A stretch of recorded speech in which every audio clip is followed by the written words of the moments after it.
Hello everyone. Class 10 science के batch में आप लोगों का स्वागत है। क्लास 10 साइंस में हम आप लोगों को लाइट के बारे में रिफ्लेक्शंस के कॉन्सेप्ट्स को समझा रहे थे।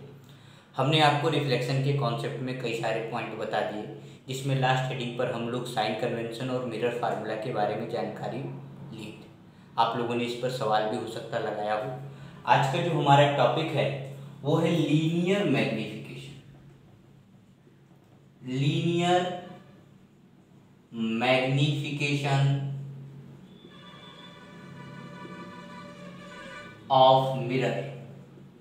मिरर किस तरीके से मैग्नीफिकेशन दिखाता है? मैग्नीफिकेशन का शुद्ध हिंदी होता है आवर्धन। कहने का मतलब है कि अगर कोई 2 सेंटीमीटर की ऑब्जेक्ट है तो मैग्नीफाई होकर के हो सकता है बड़ी दिखे या हो सकता है और छोटी दिखे। तो हमें ये पता करना है कि मिरर के द्वारा कितना मैग्नीफिकेशन हम लोग कर सकते हैं। बस समझ रही? यानी कि 2 सेंटीमीटर की ऑब्जेक्ट को हो सकता है हम उसका इमेज 200 सेंटीमीटर में प्राप्त कर सकें, या 200 सेंटीमीटर का ऑब्जेक्ट है हो सकता है उसका इमेज हम लोग 2 सेंटीमीटर में बनाए। आपको हमने बताया था कि जब मिरर के सामने अलग अलग पोजीशन पर रखते हैं ऑब्जेक्ट को तो अलग अलग जगह पर इमेज अलग अलग शेप का बनता है। किसी में इमेज के बारे में, नेचर के बारे में हमने बताया था कि बहुत छोटा बनेगा, किसी में स्मॉल बनेगा, किसी में बराबर का बनेगा, किसी में हाई बनेगा। तो हमने आपको लीनियर मैग्नीफिकेशन ऑफ मिरर का कॉन्सेप्ट पहले भी कई बार बताया हुआ है। आप ध्यान से समझ लीजिए कि लीनियर मैग्नीफिकेशन का मतलब ही है कि जो लीनियर मैग्नीफिकेशन है वह height of image upon height of object के रेशियो को ही लीनियर मैग्नीफिकेशन कहते हैं। इसे m से लिखते हैं।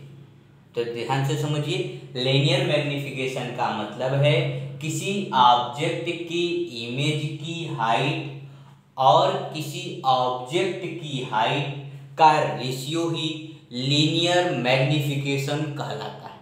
और यह रेशियो जो है m वह -v/u के भी बराबर होता है। v यानी कि इमेज की डिस्टेंस और u यानी कि ऑब्जेक्ट की डिस्टेंस। तो हम यहाँ से लिख सकते हैं कि जो m बराबर है वह है height of image upon height of object equal to -v/u। यह आपके इमेज फॉर्मेशन में मैग्नीफिकेशन के बारे में ट्रिक है। आपको ध्यान देना होगा कि सवाल में किस तरीके से इस टर्म को यूज किया हुआ है। तो आज का जो पहला टॉपिक है आपको समझ में आ गया होगा कि इमेज की हाइट और ऑब्जेक्ट की हाइट का रेशियो ही मैग्नीफिकेशन कहलाता है। और इस मैग्नीफिकेशन की value height of image upon height of object equal to -v/u के बराबर होती है। तो यहाँ तक आपको क्लियर हो गया होगा।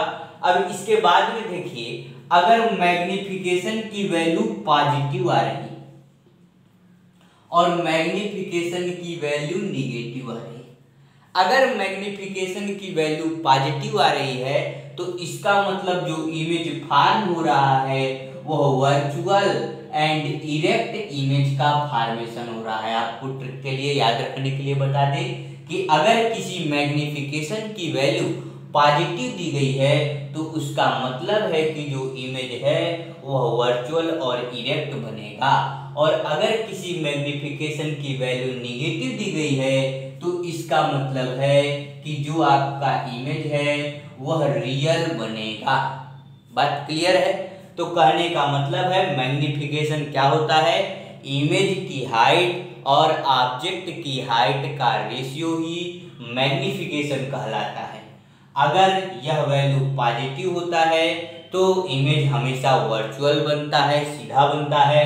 और अगर यह वैल्यू निगेटिव में आता है तो इमेज हमेशा रियल बनता है और निगेटिव बनता है। अब स्टेप यह जो हमने रिफ्लेक्शन आपको पढ़ाया हुआ है, आपके कोर्स में कई सारे न्यूमेरिकल हैं, आप उनको लगाइएगा। जो उस न्यूमेरिकल में आपको नहीं लग पाता होगा वह आप हमसे डायरेक्ट व्हाट्सएप के जरिए मैसेज के माध्यम से आप हमसे पूछ सकते हैं। तो अब हम लोग आगे बढ़ते हैं। अगला जो हमारा टॉपिक है लाइट के अंदर, उस टॉपिक का नाम है रिफ्रैक्शन ऑफ लाइट। क्या नाम है? Refraction of light. अभी तक क्या पढ़ रहे थे? अभी तक पढ़ रहे थे रिफ्लेक्शन ऑफ लाइट, और अब क्या पढ़ रहे हो? अब आप पढ़ रहे हो रिफ्रैक्शन ऑफ लाइट। दोनों में थोड़ा सा अंतर है, एक को रिफ्लेक्शन कहते हैं और एक को रिफ्रैक्शन कहते हैं।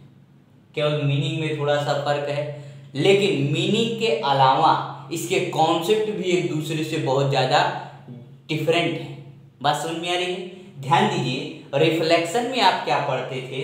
रिफ्लेक्शन में पढ़ते थे कि लाइट रे किसी सरफेस से जाकर के टकराती है और अपने मीडियम में वापस आ जाती है। लेकिन इसमें आप अलग अलग मीडियम की बात करोगे। इसमें आप कहोगे कि लाइट रे जब एक मीडियम से दूसरे मीडियम में जाती है तो अपने पाथ से डेविएट हो जाती है। बात समझ में आ रही है? ध्यान दीजिए, ऐसा भी हो सकता है कि लाइट रे अंदर की तरफ झुक जाए और ऐसा भी हो सकता है लाइट रे बाहर की तरफ निकल जाए। ठीक, तो the phenomena by which light ray deviate from its path after entering the another medium, that phenomena is known as refraction of light. प्रकाश किरणों का दूसरे माध्यम में जाने पर अपने पाथ में डेविएशन, यानी कि अपने पाथ से डेविएट होना ही रिफ्रैक्शन ऑफ लाइट कहलाता है। बात समझ में आ रही है? जैसे आप एक पेंसिल है, पेंसिल को गिलास, कांच के गिलास में रखिए और डाल करके देखिए, तो आपको लगेगा कि जहां से पानी शुरू हुआ है वहां से पेंसिल हल्का सा मुड़ी हुई है, टूटी हुई है। लेकिन जब आप बाहर निकालेंगे तो आपको लगेगा कि नहीं, ऐसा कुछ नहीं है। तो ऐसा फिनोमिना, लाइट का वह फिनोमिना जिसमें लाइट रे एक मीडियम से दूसरे मीडियम में जाते हुए अपने पाथ से डेविएट हो जाती है, उसे रिफ्रैक्शन ऑफ लाइट कहते हैं। The phenomena by which light ray deviate from its path, that phenomena is known as refraction of light. बात क्लियर है? तो लाइट रे अगर अपने पाथ से डेविएट हो रही है तो इसे रिफ्रैक्शन ऑफ लाइट कहा जाता। क्लियर? अब ध्यान दीजिए, इसमें दो अलग अलग मीडियम की बात करते हैं। एक मीडियम को कहते हैं रेरर मीडियम और एक मीडियम को कहते हैं डेंसर मीडियम। एक को क्या कहते हैं? रेरर मीडियम और डेंसर मीडियम। अब ये रेरर और डेंसर क्या होता है? तो ध्यान दीजिए, जिसमें मॉलिक्यूल, दो मीडियम हम बना रहे हैं, एक के जो कण हैं वो पास पास हैं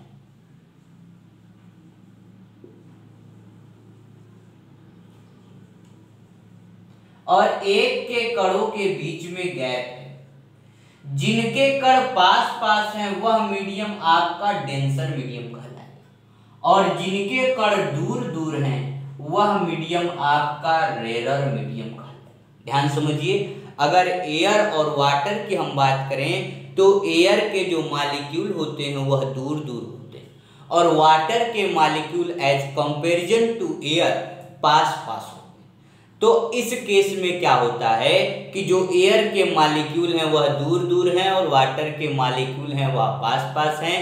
तो वाटर का जो रीजन होगा वह डेंसर रीजन होगा और जो आपका एयर वाला रीजन होगा वह आपका रेरर होगा। बात समझ में आ रही? तो रेरर एंड डेंसर की हम लोग बात करते हैं।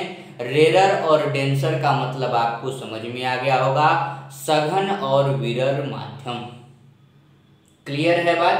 तो एयर और वाटर में एयर आपका रेरर मीडियम और वाटर आपका डेंसर मीडियम। वाटर में मॉलिक्यूल रेरर के कंपैरिजन में पास पास होते हैं। जैसे हम, ध्यान दीजिए, हम बनाने जा रहे हैं। मान लीजिए ये कांच का बर्तन है, इसमें हमने लाइट रे भेजी।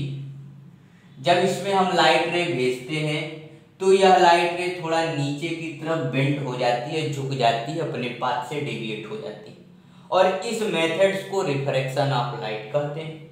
क्योंकि यह एयर है और यह आपका क्या है? ग्लास है। एयर आपका रेरर मीडियम है और ग्लास आपका डेंसर मीडियम है। एक रेरर मीडियम होता है और एक डेंसर मीडियम होता है। डेंसर मीडियम में मॉलिक्यूल बहुत पास पास होते हैं, इसी कारण जब लाइट रे आती है तो मॉलिक्यूल की डेंसिटी इसमें ज्यादा है, इस कारण वह अपने पाथ से क्या हो जाती है, डेविएट हो जाती है और रिफ्रैक्शन फिनोमेना यहाँ पर लागू हो जाता है। बस समझ में आ रही है। अब इसमें जिस पॉइंट पर आती है उसे पॉइंट ऑफ इंसिडेंस कहते हैं, जैसे वहां पर आपने पढ़ा था, क्या कहते हैं, पॉइंट ऑफ इंसिडेंस। मान लीजिए अगर ओ पॉइंट पर है तो ओ को कहेंगे पॉइंट ऑफ इंसिडेंस। इसके ऊपर जो परपेंडिकुलर खींचा जाता है उसे हम लोग क्या कहेंगे, नॉर्मल कहेंगे। वहां पर भी आप खींचते थे, यहां पर भी खींचते थे। नॉर्मल क्या होता है, कलेक्शन ऑफ परपेंडिकुलर हम लोग कह सकते हैं इसको। इसके अलावा जो रे आती है उसे इंसिडेंट रे कहते हैं, और जो रे जा करके अपने पास से डेविएट होती है उस रे को हम लोग रिफ्रैक्टेड रे कहते हैं। बात समझ में आ रही है। तो एक आपका होता है इंसिडेंट रे और एक आपका होता है रिफ्रैक्टेड रे। क्लियर है बात। तो कहने का मतलब है कि एक एयर है, एक ग्लास है, रे जो आती है उसे इंसिडेंट रे कहते हैं, जिस पॉइंट पर आती है उसे पॉइंट ऑफ इंसिडेंस कहते हैं, आने के बाद अपने पाथ से डेविएट हो जाती है, इसे रिफ्रैक्टेड रे कहते हैं। जिस पॉइंट पर आती है उस पॉइंट पे बने परपेंडिकुलर को नॉर्मल कहते हैं। इसी तरीके से नॉर्मल और इंसिडेंट रे के बीच में बना हुआ एंगल ऑफ इंसिडेंस कहलाता है। क्या कहलाता है, एंगल ऑफ इंसिडेंस। और नॉर्मल और रिफ्रैक्टेड रे के बीच में जो एंगल बना हुआ है इसे एंगल ऑफ रिफ्रैक्शन के नाम से जाना जाता है। बात समझ में आ रही है। तो जैसे वहां पर रिफ्लेक्शन के दो लॉ थे, ऐसे यहाँ पर भी आपको रिफ्रैक्शन के हम दो लॉ बताएंगे। तो रिफ्रैक्शन कॉन्सेप्ट आपको क्लियर हो गया होगा। रिफ्रैक्शन क्या है, वह फिनोमेना जिसमें लाइट रे एक मीडियम से दूसरे मीडियम में जाने पर अपने पाथ से डेविएट हो जाती है, उसे रिफ्रैक्शन कहते हैं।